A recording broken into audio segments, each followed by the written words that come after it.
This is Good Morning Mumbai, and you're with Hrishi K. Radio 1. I've been counting down to this for the last couple of days. Ronnie Screwvala in studio. Hi, wonderful to see you. Hi, great to be here. Great to be here. Dream with your eyes open. Possible to do that? That's the upcoming book. Of course you can do that. You're supposed to do that all your life. You're supposed to do it every morning. Not in the nights when you sleep, but otherwise when you wake up, you got to consolidate and you got to dream with your eyes open all day. Now, this must have been a long time coming. You know, you write, putting pen to paper, putting finger to typewriter and writing out this book. Was Kapish from Rupa the lucky one who managed to bag or get Ronnie Screwvala to write a book? Or was it carefully thought out, as with most of your plans? Actually, if you'd asked me a year and a half back if I was ever going to write a book, I would have said never. So it just sort of happened. A good crossroad, a good second inning start, and that's when sort of reflected and introspected about what one wanted to do. And I think it was much more about entrepreneurship and the people I met. And the people I met in the last 1.5 to 2 years, and just my sense of feeling that I wanted to sort of talk about entrepreneurship, evangelize it, because it's not been talked about. Talk about failures, because that's not been talked about that much. And yeah, I think I met a few publishers, and from one entrepreneur to another, I think Kapish and Rupa struck me the chord that he's an entrepreneur. So if I'm going to write a book on entrepreneurship, why not them? Okay, now we're going to take questions. One space your question and name to 53650. That's the SMS line. It's open. It's at HRISHIKY on Twitter. And on Facebook, it's facebook.com/radio1.mum. You can post on the timeline or you could inbox us. Some questions have already come through and Ronnie's going to be answering them. He's kindly consented to do that. But I'm going to start right at the beginning. I believe as a young boy, you sold seats on your balcony for movie premieres. You have to tell us about that. Well, ironically, that was an early connection, my karmic connection with theatre, media and movies, I would think, because I had no connection at that time. At about 10 years old, I was living in Grand Road till the better part of my years of 17, in a building right next to Novelty Cinema. That time there was no television, so nothing on movies or anything got ever recorded. So it was always the gala premieres that used to happen with these massive flashlights. And we were the only balcony overlooking Novelty Cinema. And it suddenly struck me that with all these throngs of people sitting out there while the police lathi charged when a Amitabh Bachchan or a Jitendra or a Sanjeev Kumar came and walked down the red carpets. And I said, why not have people come on the terrace? And I sold tickets. So that was my first 10-year-old tryst with entrepreneurship. And then, life has this funny way of repeating itself. I believe you and your lovely wife Zarina were on the fringes at a worldwide film festival. And you did eventually tell Shah Rukh Khan that you were amongst the throngs who were clapping for him. What was that? That was really a nice one. I think it was early 2002 when we were sort of just contemplating getting into the movie business. So we took a trip to Cannes. Now, we'd been there a lot for television, but never for movies. So we suddenly realized that Devdas and Sanjay Leela Bhansali's Devdas was getting premiered at midnight on Cannes. That time we knew nobody, so we kind of stood in a long line to get tickets for the premiere. And then they told me I had to wear a tuxedo, which I never own, because I think I wear kind of T-shirts and slacks. And so we went out, rented a tuxedo, Zaina wore a sari. We walked down the Wrong Palais Road and stood on what I would call the pavement, the footpath, the promenade, while this horse carriage came in with Sanjay, with Shah Rukh, with Aishwarya and with Madhuri. And here we were in amongst a throng of about 1,000 people waving out at them. I knew none of them. They didn't know me. And that was my first encounter with what I wanted to get into was cinema. Well, it's the tour of things to come. Where can they book advance copies of Dream with Your Eyes Open? Well, I think it's across online right now. Amazon, Flipkart and Shop Clues are definitely the three places they can book the the book of Dream with Your Eyes Open right away. And the official launch is? It's April 2nd. April 2nd. Rob Thomas from Matchbox 20. This is How Our Heart Breaks. We're going to be back with Ronnie Screwvala after this song. Ronnie Screwvala is in studio. This is How Our Heart Breaks, and he's going to be here for the larger part of the hour and more. Okay, first question, and this is from Rajat Mehta on Twitter. Did Ronnie expect Kabaddi to be as big? What contributed to PKL and U Mumba's success? Well, actually, that's a favorite question actually for me. Well, I have to say that when we sort of serendipity brought everyone together for Kabaddi. I don't think anyone expected it to be as successful as it was so early. But I think everyone was very clear this is a heartland sport. It's being played everywhere else. It's been played across India. So I think we were expecting success not so early. As far as U Mumbai is concerned, I think we just picked a great team. We were really blessed and fortunate to have a phenomenal team. But this is a personal injury sport a lot. So I think we had a great start. And the end, we unfortunately only came second, and we should have won actually, was really because of the number of injuries some of our players had. It's quite a physical sport. We need a larger bench strength, and we promised to have a larger bench strength when we come back in July. And let's give credit where it's due. I believe your wife was having a meal with Anand Mahindra, and that's where it all started off. Yep, absolutely. No, more than credit where it's due, actually. So Anand was thinking about the kabaddi, and he wasn't getting too many people to come in and back him at that stage. And Zarina and he were on a dinner table together. I was overseas, so she called me that night and said, I had this conversation with Anand, and he says, kabaddi, and I said, you're the right guy. You want to take underdog sports and take it somewhere. So that's how it all started. I picked up the phone, spoke to Anand the next day, and said, I'm in. Let's do a rewind now. Cable television.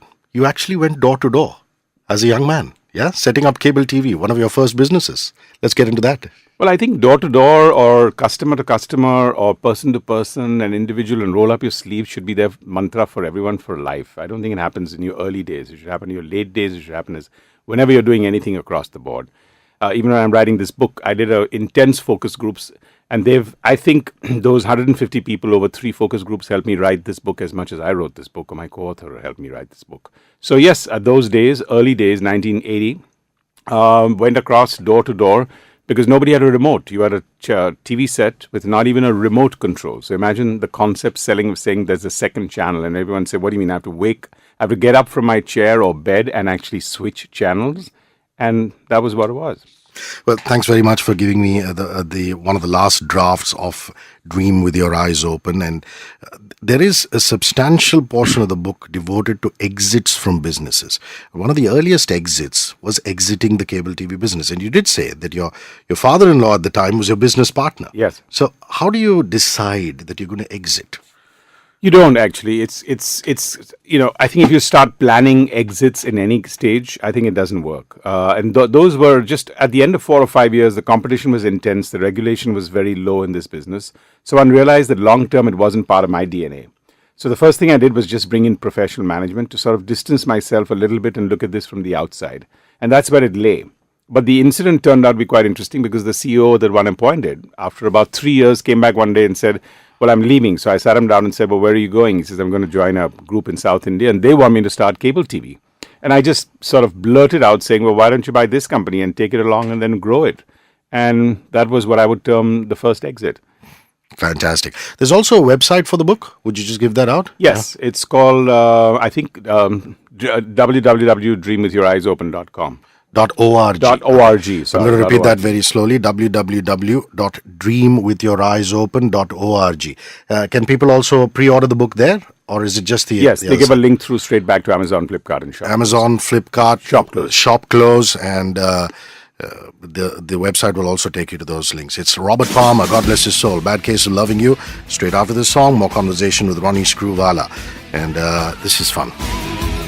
Robert Palmer, the simply irresistible man. Bad Case of Loving You. Ronnie Screwvala is in studio. Dr. Sanjay Arora, ask Ronnie about his days of anchoring sports roundup with the theme popcorn playing at the start. He's obviously got his Doordarshan facts mixed up. Yeah. No, I think early. What days, did you do for DD? Early days for Doordarshan, never did sports roundup, but I did 2 lovely programs. One was a program called Magic Lamp, which was for kids.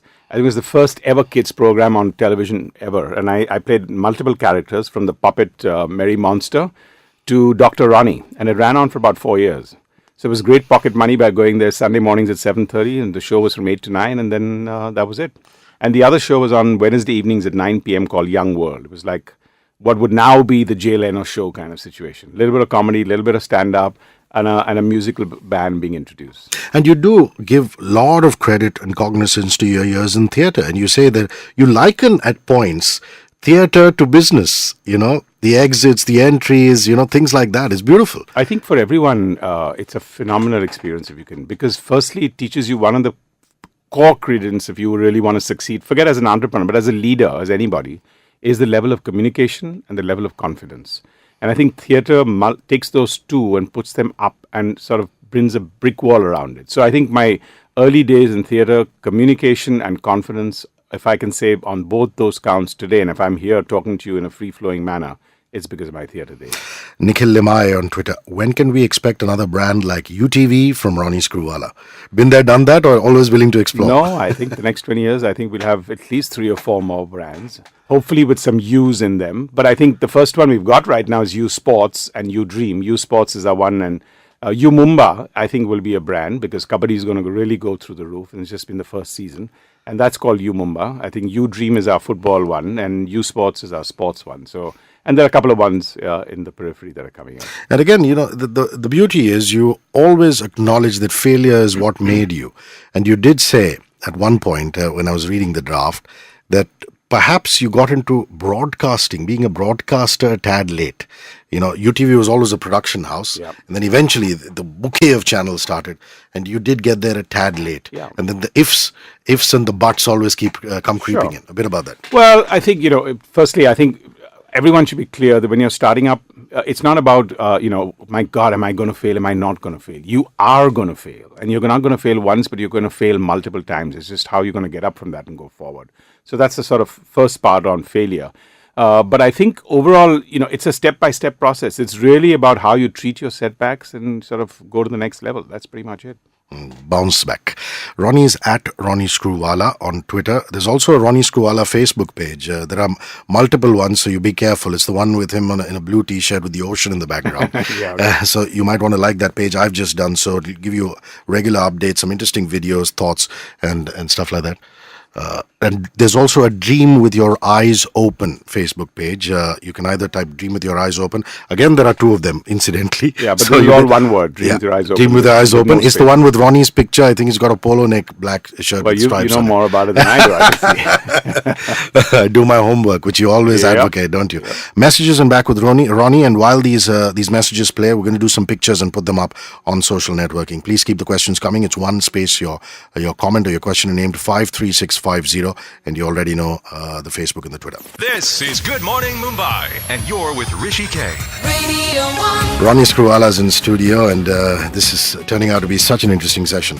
Okay, great topic for the morning, toothbrushes. Let's talk about that. Your earliest business. What is it called? Laser? It was called laser toothbrushes. Yeah, laser brushes, actually. Okay. And then Trish brushes came about later, thanks to my daughter's name. So. Lovely.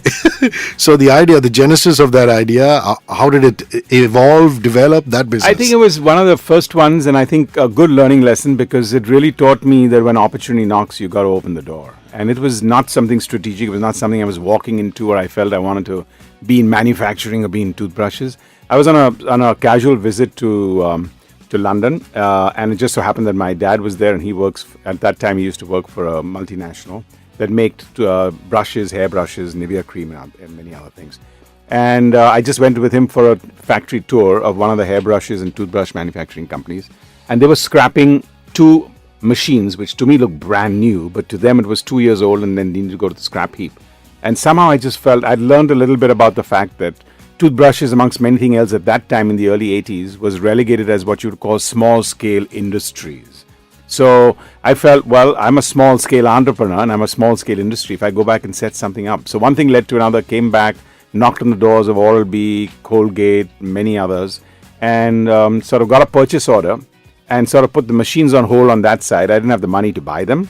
I didn't have an order book on my hand, and I had 90 days to put together an order book, open letters of credit, get a bank in place, get clients, get a factory manager, get a technology person, and get the machines down here. So really it was one of those, what you would call heady days, but good fun. And then we went on and really built that company for the next 10 years with a fabulous team.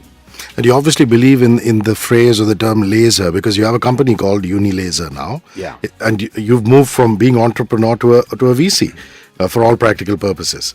Well, no, actually, my temporary phase when I was sort of moving out of media, and for the 2 years after I sold UTV to Disney, and for the 2 years that I was sort of transitioning as the managing director of Disney UTV, those are the 2 years where I was fully involved with really building the company. So the only thing I could do on the side was sort of some sense of venture capital with the team that was completely empowered to do that. But I think once I moved out of media and entertainment, I realized that I'm a doer and not necessarily just an investor. So from then onwards, it's been building up the next U's and the next UTVs. Which is actually Siddharth Mangaram's question. We have an online feed for all you who listen. If you're getting off your cars and you're going into work and you don't have a radio station at work, I know I'm encouraging radio listenership at work, but we are at www.radio1.in, and once you log on, you'll see Listen Mumbai, Listen Delhi. You click Listen Mumbai and you can hear this absolutely live. So Siddharth Mangaram from Bangalore says, is Unilaser still investing? So, well, no, actually. No. But we made some fabulous investments. But no, I think right now we're very focused on building our ground-up companies in sports, in education, and in digital. Fantastic. We're going to come back to more Ronnie Screwvala. We're doing some 70s now. Silver Convention with Fly, Robin, Fly. Silver Convention, Fly, Robin, Fly. An interesting one on 53650, the SMS line. This is the first one we've taken from SMS. Thus far, it's been Twitter and Facebook. So, Raman, you were lucky to work with your wife, Zarina. For those who are not, how can one have a personal work-life balance? Very nice. Well, that's great. And I hope, I presume he intends that he wants to have a personal work-balance life, and that's a preference. Well, I think ours happened quite differently. So we started working together and we got married much, much later on in life. So I think we started off in theatre. We did a lot of television and we sort of co-founded UTV along with Devan, and then we went moving places, and I think marriage happened later on. But I think the one-liner would be, if you can sort of segregate two things. One is preferably at work, keep the lines drawn completely. And I think that's what we managed to do very well. She was looking at various aspects in television and broadcasting in the creative part. And that was not something I was active in because she was looking at that. So I think draw your lines and for sure don't have home discussions on work. But I think those are sort of the normal ones that happen. So, In Search of Truth, the Twitter handle, politics needs entrepreneurs too. When is Ronnie Screwvala going to be courageously disruptive and join politics? And he hashtags it saying, or she says, hashtags it saying, never say never. well, I think in a democracy like ours, you really now don't need to be in politics to be able to express yourself or try and be an agent of change. I think anyone and everyone at any given stage, now this is really a strong message to everyone, you can be an agent of change. So I don't think you necessarily need to be in that.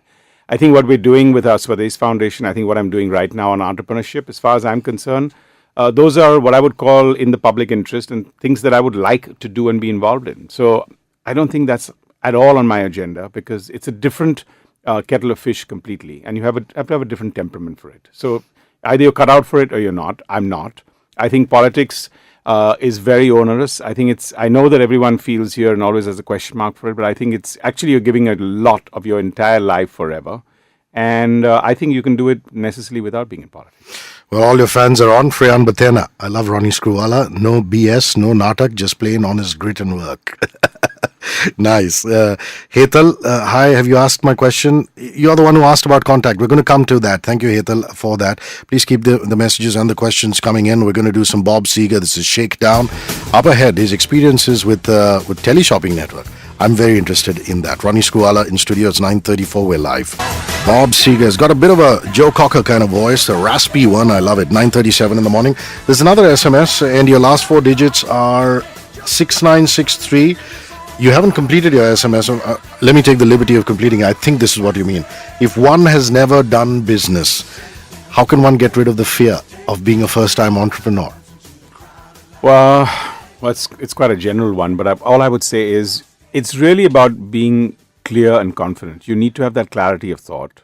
You need to walk into a situation knowing that you are going to fail. You need to have supreme confidence in what you want to do. Most people think, A, if I have a great idea, that's fantastic. And I think, B, then I'll go out and get my funding.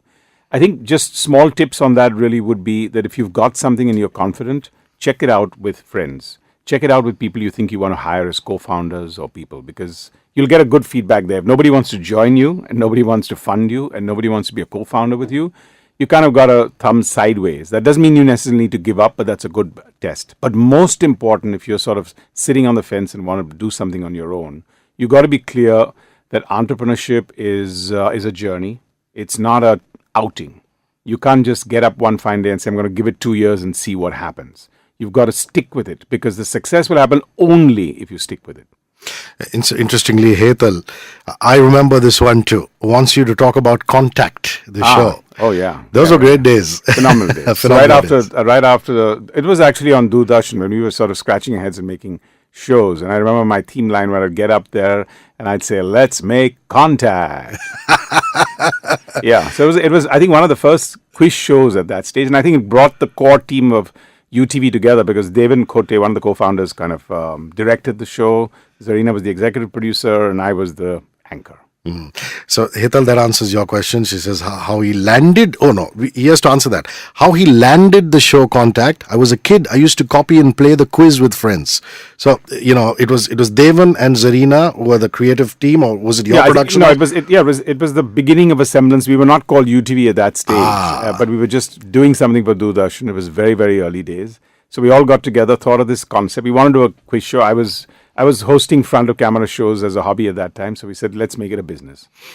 I'm going to come to early learnings now. The teleshopping network, TSN, was revolutionary at the time, but you do say that it was perhaps ahead of its time. Yeah. And, the learning curve as far as that is concerned. Was it because broadband was not that developed at that point of time? Let's talk about TSN. No, I think overall, when you're pioneering something, there's a sliver of a line between being pioneering and being before your time. And for a lot of people, pioneering is in 20/20 hindsight, if you look at it that way. Because only when you really succeed, then you're a pioneer. And if you don't, you're before your time. It's as simple as that. And you don't know that when you're walking in there. And I think one of the first things you need to do when you're looking at something so early is to have a success plan and a survival plan. I think my learning lesson there was I didn't have a survival plan. I only had a success plan. I felt I'm going to sit out there and hit it out outside the wicket and see where it goes. Teleshopping at that time was more on television, actually. Online and e-commerce wasn't prevalent at that stage. So I think clearly it was mostly on television. But I think the early stage was many things. One, there was a lot of touch and feel. People wanted to touch and feel products before they ever bought it. Online was definitely not the case. Nobody thought of home delivery. Nobody wanted to pay by credit card. So the whole trust and feel factor, we were early days. But I still think we would have made it if I had a survival plan. Also, you sometimes say that having a plan B might not be that conducive. When you go out to war, for example, the great generals, Montgomery, Patton, sometimes they didn't have a plan B. I don't think sometimes, it's every time they didn't have a plan B. Whatever I've read, whatever I've understood it is, and I think it's very important. Management school and when you're strategizing, you think of plan Bs. But that's great for you to know what the options are when you're doing that. But when you're in the thick of something, when you're heading towards a crisis, or you need to make a bold decision, if you have a plan B, chances are it's like a divided brain then. You're thinking of plan A and plan B. Now, you may say, no, plan B is always something I'll go to, but it's there. You've already identified. So psychologically, you kind of drift towards the exit door, whereas actually you've got to stay very, very, very focused on plan A. So yes, I'm a firm believer that when you're taking a bold decision or in crisis, no plan B. Questions welcome. One space your question and name to 53650. That's the SMS line. At HRISHIKAY on Twitter.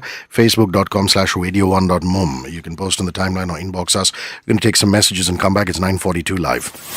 94.3 Radio 1.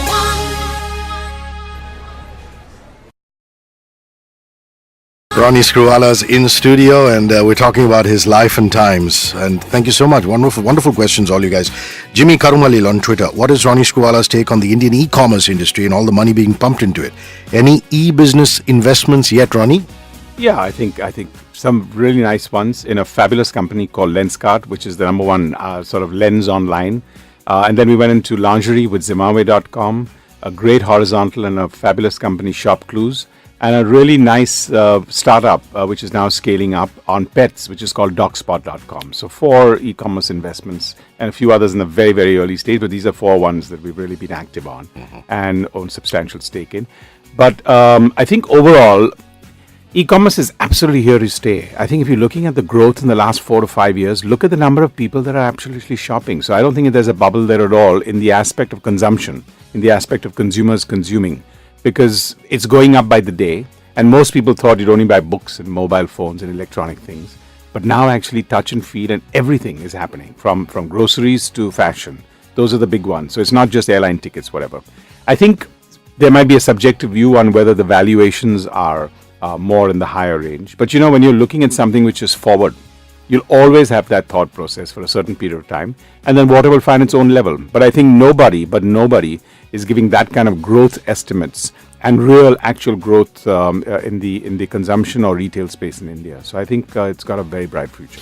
At the other end of the spectrum, you've always urged people not to be taken in by the glamour and say that even if you're not thinking e-commerce, there are other conventional businesses which have still not been tapped into.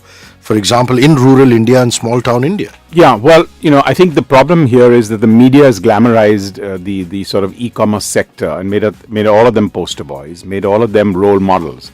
But I think there are today already incredible role models in education and healthcare and waste management, and newer sectors that are going to come up. So yeah, I'm a strong believer in that. We made an investment in an agriculture company. We made an investment in a microfinance company. And everything that I'm doing in the education sector is there, and so is our foundation. So I think clearly, if you're looking at entrepreneurship in this country, it's not going to happen because you have a tech idea or an e-commerce idea. It's because you're going to understand that 400 million middle population in our 1.3 billion, that's actually going to break out and create a whole new demand. Dream with Your Eyes Open, the Ronnie Screwvala's debut book. It's the first one ever, right? Yes, first one ever. Is out shortly. There was a fabulous cover launch with Ranbir Kapoor, and the book you can go and pre-order right away at Flipkart, at Amazon, and of course, ShopClues. And ShopClues. And the website is dreamwithyoureyes.open.org. The Bangles, the walk like an Egyptian girls, the manic Monday girls with the hazy shade of winter. Hazy shade of winter, the Bangles, and it's a nice, how do I call it, with the English weather that has taken over Mumbai city. The sun is still streaming through the windows. Cool, sunny weather. Cool, sunny weather. Ronnie Screwvala's in studio. Nishit on Twitter. How easy, difficult is it to stay on course when things aren't going your way? Is it courage and belief that you resort to? Some disaster situations in your life to learn from, yeah? Tons of disaster situations. I think if you're the faster and the harder you grow, there are going to be more and more things that are not completely in your control, and they will hit you. I think one is you got to be able to, and there's a whole chapter in my book on which is called Trucks and Trends, and basically it talks about really how you're going to look out for all the trucks that come, and how you're going to look around the bend constantly, and I think that's something you need to preempt. So I think if you can preempt your trucks and your trains that are coming at you at high speed, that's a good way to go. And that's something you've got to hone and have an intuition for. I think the second one is really that when you're in a crisis, the way you communicate and the way you appear is very important. First, to your entire team internally, that they need to see a leader that is in complete control. And secondly, equally important, your customers, clients, creditors, everybody else, that you're there for the long run. So I think it's a lot more of your own faith and confidence, a lot of communication, and actually preempting that with sort of looking around the bend always. Mm-hmm. I want to talk about you being the outsider in cinema. Not anymore though, but initially. And well, if I was waving to Shah Rukh and Aishwarya on the ramp at Cannes, I was definitely the outsider. The initial days when you're meeting with Yash Chopra, just recount that and talk about how being the outsider turned out to be an advantage at the end of the day for all those budding entrepreneurs out there.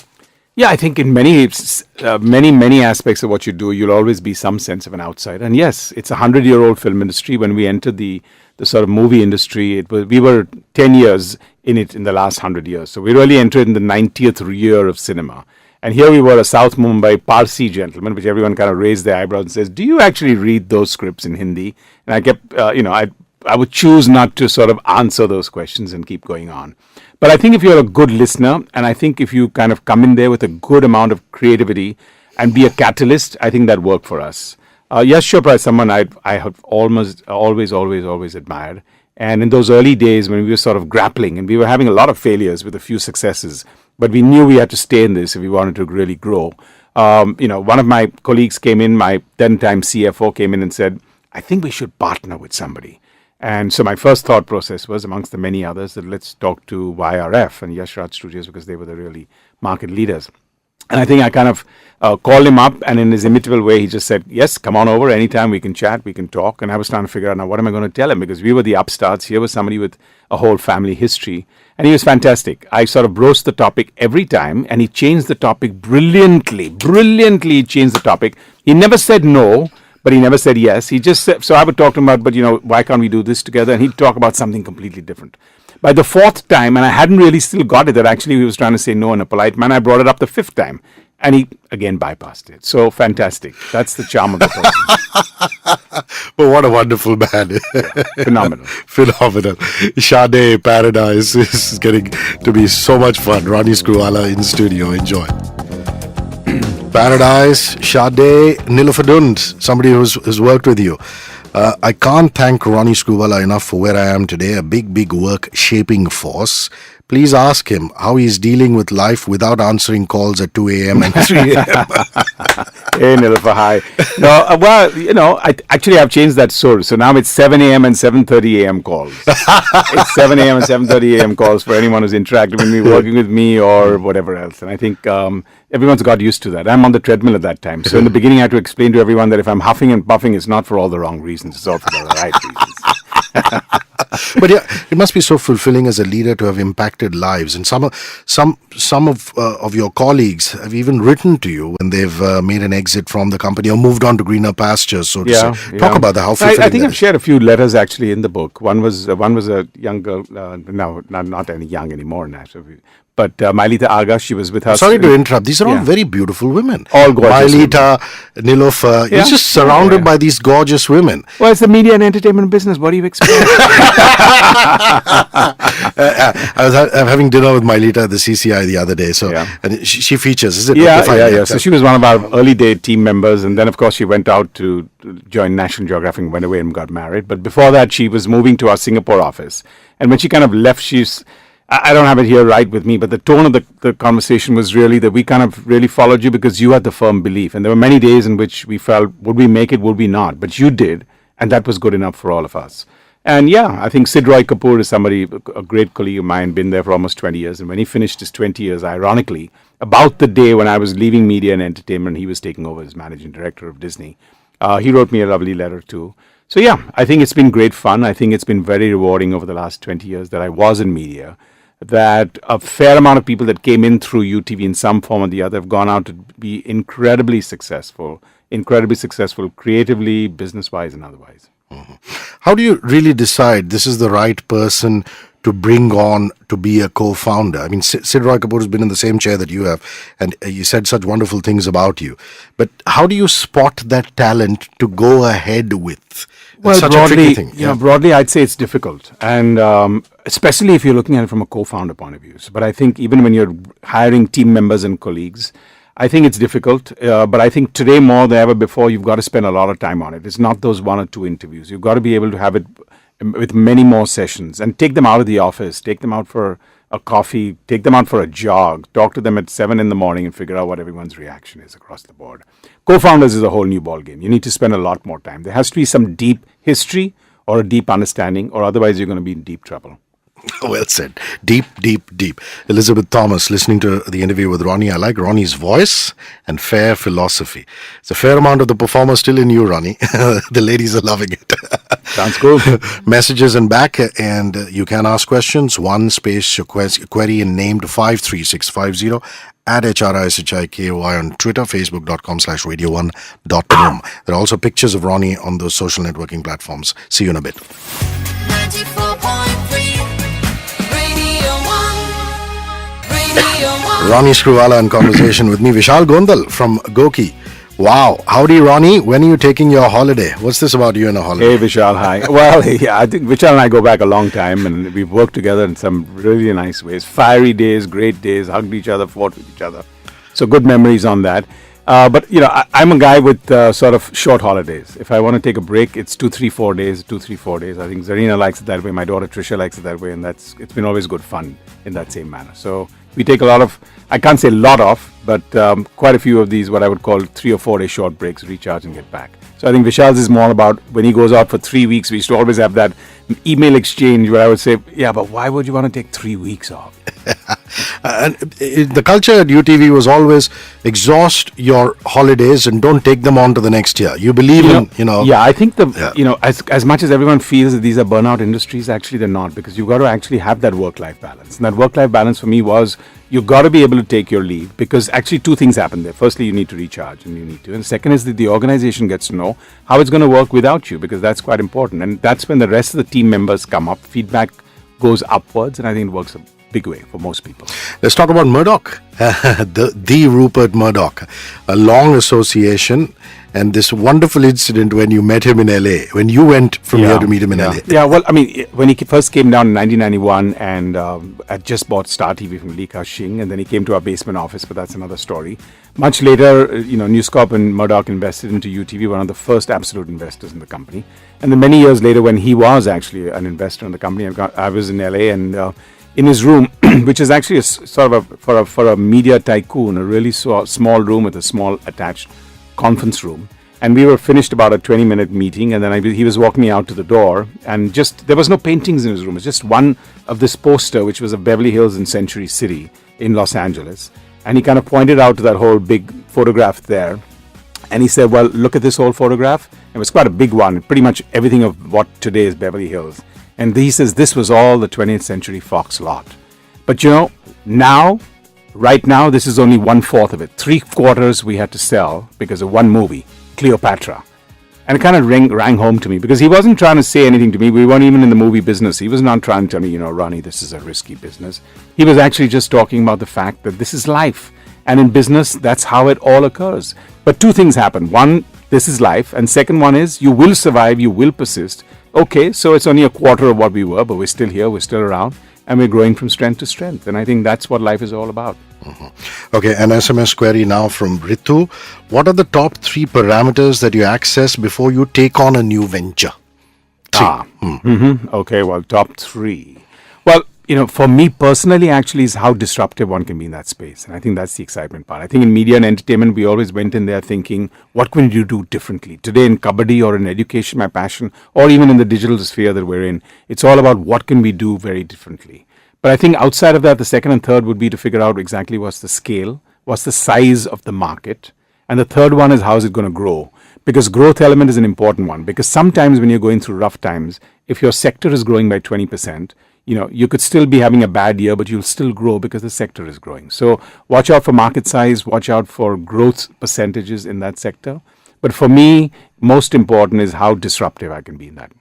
Ronnie's on Twitter at Ronnie Screwvala. There's a Ronnie Screwvala Facebook page. There's also a Dream with Your Eyes Open, the book's Facebook. Back with him in right after this song. Ronnie Screwvala is Life and Times. Varun Vora would really like to know what Ronnie's views are on service-oriented businesses as opposed to technology product ones. Well, I think I've spoken about that a little bit right now. It's just, the service sector is going to grow exponentially in this country. So I think that's clearly one of the areas you can be in. But it's not an either or because we're still at the sort of ground level on many sectors. Let's come to the Swadesh Foundation. It's something that's very close to your heart. What are the activities? What's the scale as of now? Well, when Zarina and I kind of sat down and looked at what we want to do in the social sector, it took a fair amount of work, but I think it's a long story and, we just got a short break here in that context. But I'll summarize by saying that our overall thought process after a lot of research, meeting incredible people is there's tremendous amount of social work happening in this country, deep-seated work. To us, it meant that if you don't have a measurement of how you're impacting people and making a permanent change, then you're not really scoring a hit.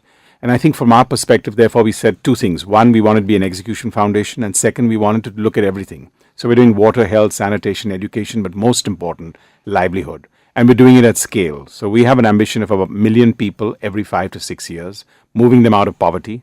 And right now we're working in the Maharashtra sector with 6 blocks and about 3,000 plus villages and growing. So, a wonderful little story of how something came to you or something that you said at a summit on social entrepreneurship. Share that with us. Yeah, actually, people look at entrepreneurship and then you look at a segment called social entrepreneurship. And to me, I can't really make out, I don't see that much of a difference. Because when you're an entrepreneur, you're creating impact. When you're a social entrepreneur, you're creating impact. You're creating impact in everything and everything you do. When you're a leader, you're creating impact. So just because you're in a sector that is doing and making an impact doesn't mean that you need to figure out that this is something for less profit. So my real communication to people was either you're in the not-for-profit segment or you're in the for-profit segment. But there's no such thing as for less profit segment. And the problem with social entrepreneurs who are thinking that I should subsidize, they're missing out on scale. Because what would you like to do? Would you like to affect 2,000 people and then go it at a very subsidized price? Or would you like to affect 2 million people but keep it competitive? You won't get that capital to scale. And India's problems in social is going to get solved only with scale. Narayan Kannan, is Ronnie trying to emulate Warren Buffett? I know that you admire Warren Buffett. A bit about that. Yeah, I think he's tremendous. I think the two virtues that I look up as far as that is concerned is two things. One is focus. And second is no bullshit. And I'm sure with his core tight team, getting bad news up in an organization is one of the biggest assets. And it requires a culture to do that. I think those are the two things from the outside that I can see he does. So I don't think it's about emulation, but sure, I definitely look up to that. Satya Map on Twitter. Always admired the man. Always so much to learn. And thanks very much. I'm going to take a song. And after this, we will talk about why a book cover launch, a little more about Dream with Your Eyes Open, which is Ronnie Screwvala's book. You can pre-order now, Flipkart, Amazon, Shop Clues. Shop Clues. Yeah. And there's also the dreamwithyoureyes.open.org website. Nelly Furtado, say what you want. 10:27. What a roller coaster of a ride this Ronnie Screwvala interview has been. Nelly Furtado, say what you want. The book launch, well, the girls in the office were talking about how dishy Ranbir Kapoor was looking at all the press publicity stills with you. So I haven't heard of anybody doing a book launch for a cover of a book. I mean, a cover launch for a book. So well, talk I about think, that. when I finished writing the book, I thought, books are not getting marketed in this country, and therefore the readership has to really grow. And I think from that point of view, we're thinking of a lot of disruptive ways in which to market the book. And one of them actually was really to sort of launch the cover of the book. And it came from a colleague of mine, Radhika, who actually heads my PR and communications. And she said, why don't we just 30 days before come out there and launch the cover of the book? And it sounded like a really good idea. So I reached out to Ranbir, who I think is a person who dreams with his eyes open. And of course, he readily agreed. And there we were, launching a cover of a book, which is the first time for India. Mm-hmm. And the official launch date, please tell us again. April about 2nd. April 2nd. 2nd. And if the book doesn't work, I think I've now realized, being here on the radio channel for an hour and a half, I can always become an RJ now. Ronnie, our jobs are at peril. Considering your background in theatre and anchoring and all of that. Yeah. Before you go, just a lifestyle thing. What kind of music do you listen to? What is it that it's playing in the car or at home? Yeah, at the car, actually, I think I'm catching up on call most of the time. So I think, but really to get oneself thinking or relaxing, I think it's either Western classical or retro. So nothing adventurous, but at my age, what do you expect? How old are you? I mean, it's not a question that one can ask a woman, but with you I can. Well, a young 50? Newsweek did an article and they called me 45 when I was much older. And then 5 years later, they did another article and continued to call me 45. So now I'm going to keep that peg that I'm 45, even though I'm at the second half of the 50s. Oh, well done, Ronnie Screwvala. I had a wonderful time. Lovely. Thank you very much for having me here. Yeah, well, God bless you and all the best for Dream with Your Eyes Open. Yes. Thank you. Messages and back. 94